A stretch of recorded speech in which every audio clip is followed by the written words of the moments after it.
நம்பிக்கை நம்பிக்கை நம்பிக்கை நம்பிக்கை இல்லாமல் நாளை இல்லை.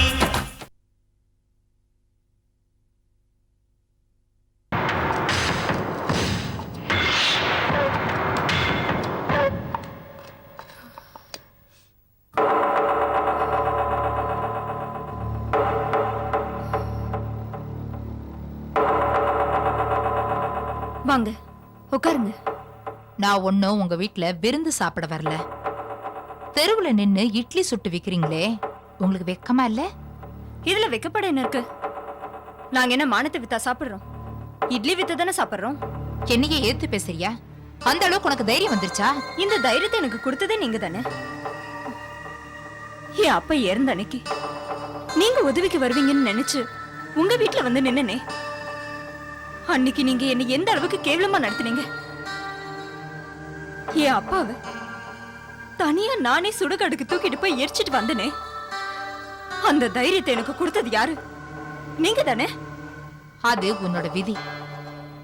ஓஹோன்னு இருந்த வசந்த நீ கட்டிக்கிட்டதும் தெருவுக்கு வந்துட்டான் பாரு, அது அவனோட ராசி. சொத்துதான் பெருசு, புள்ள கூட வேண்டான்னு அவரை தூக்கி வீசினது நீங்க தானே. உங்களுக்கு பணம் தானே எல்லாம். அவரு நீங்களே வெளியே அனுப்பிட்டு இன்னைக்கு அவர் தெருவுக்கு வந்துட்டாருன்னு சொல்றதுல என்ன நியாயம் இருக்கு? வசந்த் அவனா கெடுத்துக்கிட்டா. என்கிட்ட ஒழுங்கா இருந்திருந்தா நான் எதுக்கு அவனை அனுப்பி இருக்க போறேன்? எத்தனையோ கோடீஸ்வர சம்பந்தங்கள்லாம் வந்துச்சு, அதெல்லாம் விட்டுட்டு ஒண்ணுமே இல்லாத ஒன்ன கட்டிக்கிட்டான். இன்னைக்கு தெருவுல நின்னு இட்லி சுட்டு வியாபாரம் பண்ணிட்டு இருக்கான். எந்த வியாபாரமும் கேவலம் இல்லாத. அடுத்தவங்க சொத்தை அனுபவிக்கணும்னு நினைக்காம உழைச்சி சம்பாதிக்கிற எதுவுமே மரியாதைக்குரிய தொழில் தான். சொத்து சம்பாதிக்க பக்கு இல்லாதவங்க தான் உன்ன மாதிரி வேதாந்தம் பேசிட்டு இருப்பாங்க. நியாயமா உழைச்சி சம்பாதிக்கிற சொத்து தான் அத்தை என்னைக்குமே நிலையா இருக்கும். நீங்க வாழ்ற பங்களா, இப்போ நீங்க வந்த கார், இது எல்லாமே உங்களுக்கு எப்படி வந்துச்சு? நியாயமா இது எல்லாத்தையும் யார் அனுபவிக்கணும்னு உங்க மனசாட்சிக்கு நல்லாவே தெரியும். ஓ, மனசுன்னு ஒண்ணு இருந்தா தானே அதெல்லாம் நினைச்சு பார்க்க முடியும். இல்லத்த என்ன சொத்து பிரச்சனை கலப்ப பாக்குறியா? ₹1,00,000 எத்தனை சைபர்னு உனக்கு தெரியுமா? கவலைப்படாதீங்க அத்தை, சொத்து இல்லாம என்னால வாழ்ந்துட முடியும். ஆனா உங்களால அப்படி வாழ முடியாது. நீங்க இதே பகட்டோட இருங்க. உங்களை இப்படி பார்த்தாதான் நல்லா இருக்கு.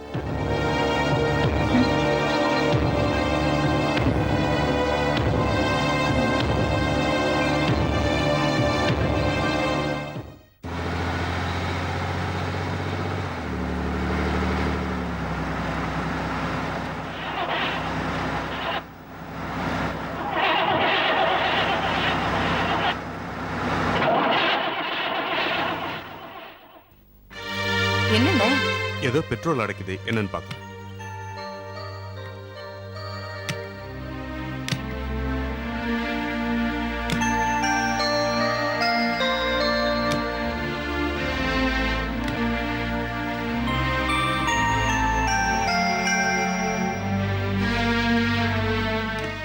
லேட் ஆகுமா? இத பாக்குறமா. சரி பண்ணி லேட் ஆகும் போல. ஹாஸ்பிடல் டைம் ஆயிடுச்சுனே, நான் வேணா ஆட்டோல போய்ட்டுமா? சரிம்மா, நீ ஆட்டோல போ. சரி.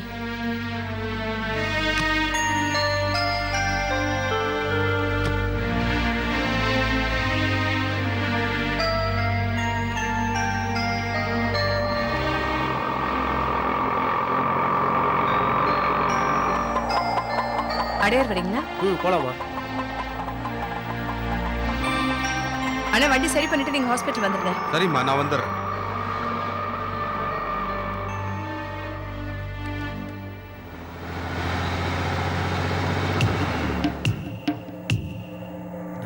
யார் அது வண்டியை ரோட்ல பார்க் பண்ணிட்டு டிராபிக் ஜாம் பண்றது? ஏ மிஸ்டர் டாடி, நீயா? வண்டி ரிப்பேரா? மத்தவங்க வாழ்க்கையை ரிப்பேர் பண்றல, உனக்கு இப்படிதான் ஆகும். யோ, நீ படிச்ச படிப்புக்கும் பேசுற பேச்சுக்கு என்னையா சம்பந்தம் இருக்கு?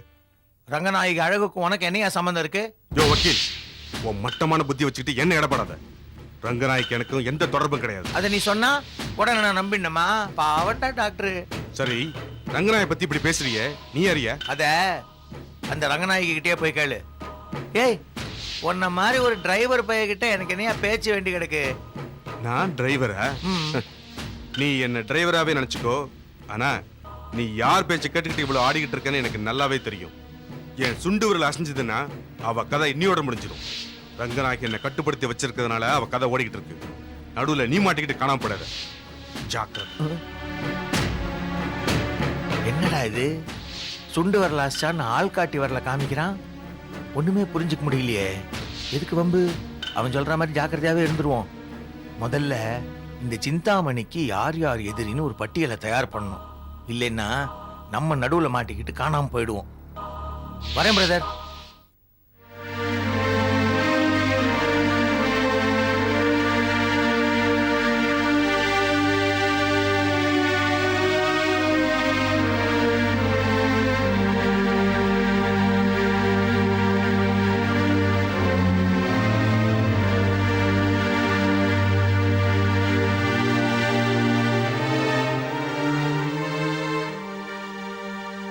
என்னண்ணே ஏதோ ரொம்ப சீரியஸா திங்க் பண்ணிட்டு இருக்கீங்க? ஒண்ணும் இல்லம்மா. வக்கீல் கிருஷ்ணா மேல ஏதாவது ஆக்ஷன் எடுத்தான் அவனால உனக்கு ஏதாவது ஆபத்து வரும்னு எனக்கு பயமா இருக்கு. நீங்க பயப்படுற மாதிரி எதுவும் நடக்காதுண்ணா. அம்மா ரங்கநாயகி, நீ ஒரு பெரிய டாக்டர். அந்த வக்கீல் எதுக்குமா அவங்ககிட்ட அடிக்கடி வந்து மோதணும்?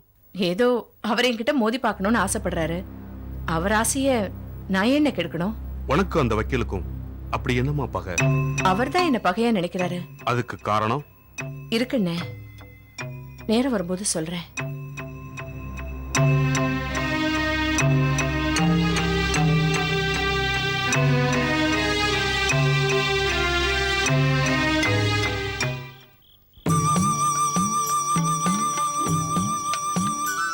ஜெயந்தி, வந்துட்டுங்க.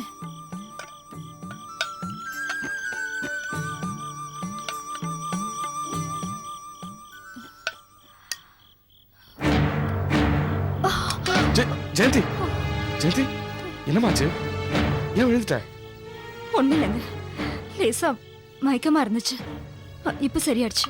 இந்தா தண்ணி சாப்பிடு.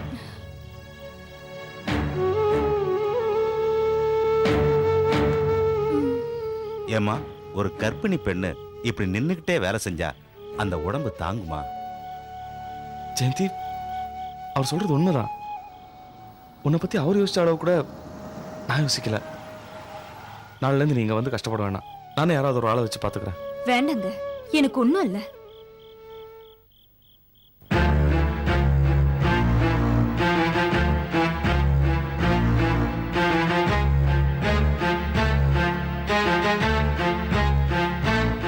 என்ன ஜெயந்தி, ஒரு நல்லவருக்கு மகளா பிறந்துட்டு டீச்சர் ட்ரைனிங்லாம் படிச்சு முடிச்சிட்டு இப்படி தெருவுல கஷ்டப்பட்டுட்டு இருக்கே, இதெல்லாம் உனக்கு தேவைதானா? இத கேக்குறதுக்கு தான் இவ்வளவு தூரம் கார் எடுத்துட்டு வந்தீங்களா? இங்க மட்டும் இல்ல, எங்கேயுமே நான் கார்ல தான் போயிட்டு இருக்கேன். ஆனா ஒண்ணு வசந்த், உங்களை நான் கல்யாணம் பண்ணாதது ஒரு வகையில நல்லதுதான் நினைக்கிறேன். இல்லனா நானும் இப்படி நடு ரோட்ல தோசை சுட்டுட்டு இருக்க வேண்டியதுதான் ஜெயந்தி மாதிரி. புருஷனுக்காக கஷ்டப்படுறதும் தப்பில்ல நந்தினி. ஹரிச்சந்திரனுக்காக சந்திரமதியும் ராமருக்காக சீதையும் கஷ்டப்படலையா?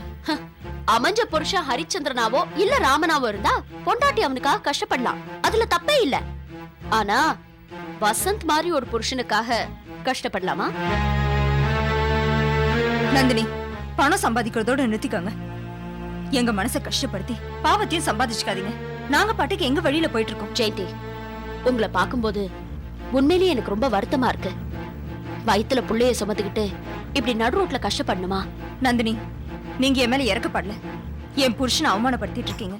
தயவு செஞ்சு கிளம்புங்க. நான் கிளம்புறேன் ஜெயந்தி. ஆனா ஒண்ணு, இவ்வளவு நேரம் நான் பேசிட்டு இருந்தேனே, வசந்த் ஒரு வார்த்தையாவது பேசினாரா பாத்தியா?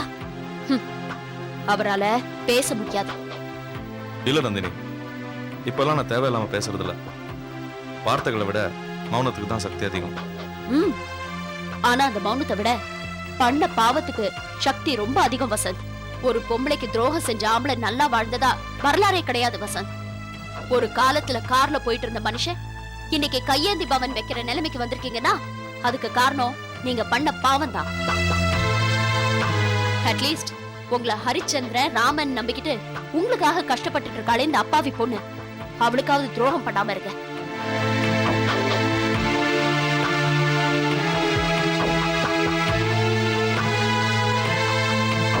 ஒரு காலத்துல கார்ல போயிட்டு இருந்த மனுஷன் இன்னைக்கு கையேந்தி பவன் வைக்கிற நிலைமைக்கு வந்திருக்கீங்கன்னா அதுக்கு காரணம் நீங்க பண்ண பாவம் தான்.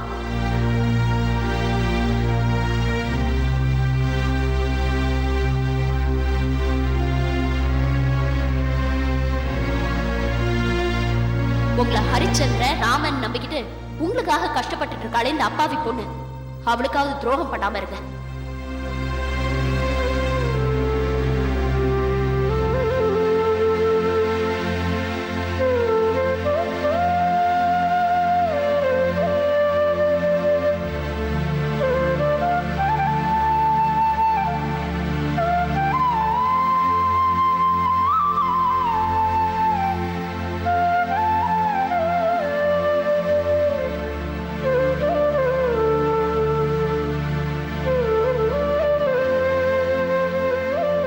என்னங்க இங்க வந்து தனியா நின்னுட்டு இருக்கீங்க?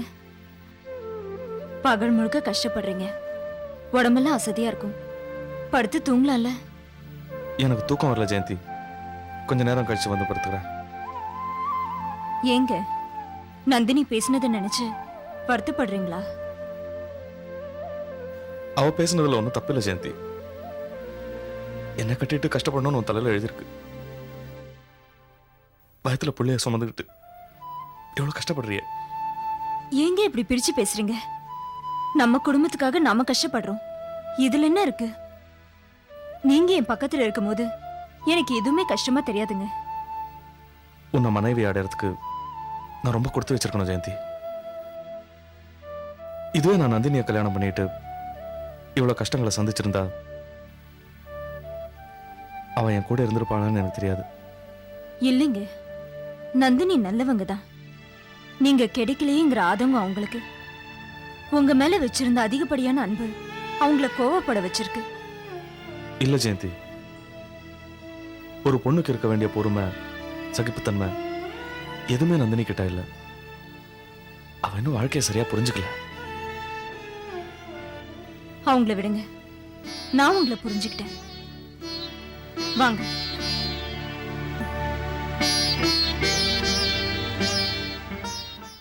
மேடம், ஜெயிலில் தமிழ் வருஷ பிறப்பு கொண்டாட போகிறோம்.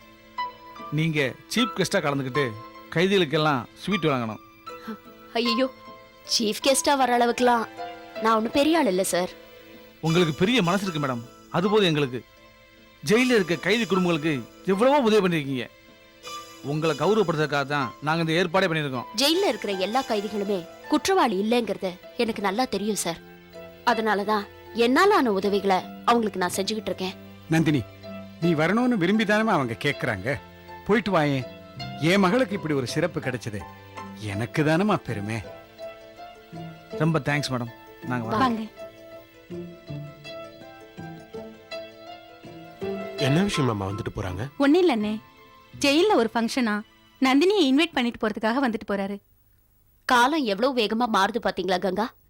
இதே ஜெயிலுக்கு ஒரு காலத்துல அந்த சிந்தாமணி என்ன கைதியா அனுப்பி வச்சா, இன்னைக்கு அங்கேயே என்ன சீஃப் கெஸ்டா கூப்பிடுறாங்க. இன்னும் கொஞ்ச நாள்ல அந்த சிந்தாமணியும் அந்த ஜெயிலுக்கு கைதியாதமா போறா. அது நடக்கத்தான் போகுது, நடக்கும்.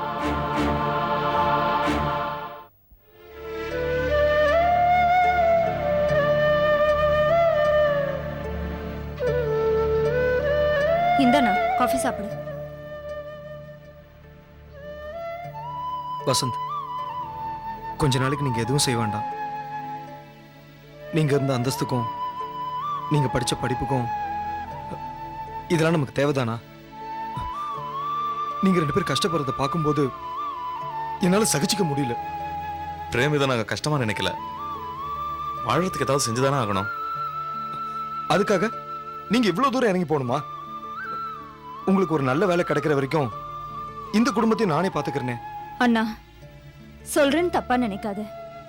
எந்த ஒரு பொண்ணும் தன்னோட புருஷனோட சம்பாத்தியத்துல தான் வாழணும்னு ஆசைப்படுவா. ஒருவேளை சாப்பாடா இருந்தாலும் அது என் புருஷன் கையால தான் சாப்பிடணும்னு நான் ஆசைப்படுறேன். நீ சொல்றது எனக்கு புரியுதுமா. உன் கௌரவத்தை விட்டு கொடுன்னு நான் சொல்லல. அதே மாதிரி இந்த அண்ணனுக்கு என் தங்கச்சியோட வாழ்க்கை முக்கியம் தானே. கவலைப்படாதண்ணா, தள்ளு வண்டியை வச்சு நடத்துறமேன்னு நீ மட்டும் இல்ல, நிறைய பேர் எங்க மேல இறக்கப்பட்டிருக்காங்க. ஆனா நாங்க அந்த இறக்கத்தை எதிர்பார்க்கல. வானத்துல பறக்கிற விமானம் கூட தரையில இருந்து தான் தன்னோட பயணத்தை ஆரம்பிச்சிருக்கும். நிச்சயமா நாங்க முன்னுக்கு வருவோம். நான் உன் கூட பிறந்த அண்ணம்மா.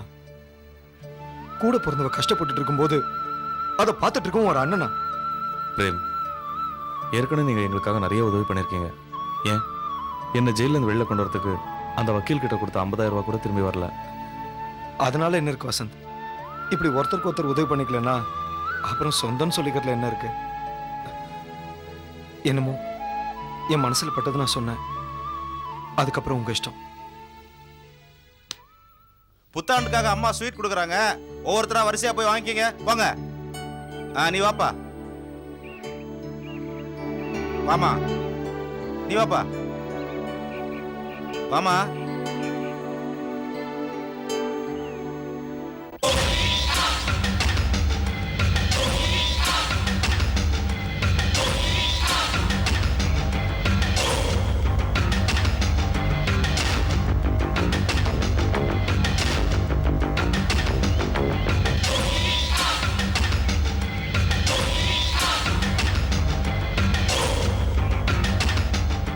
யோ, சீக்கிரம் போய் வாங்கயா.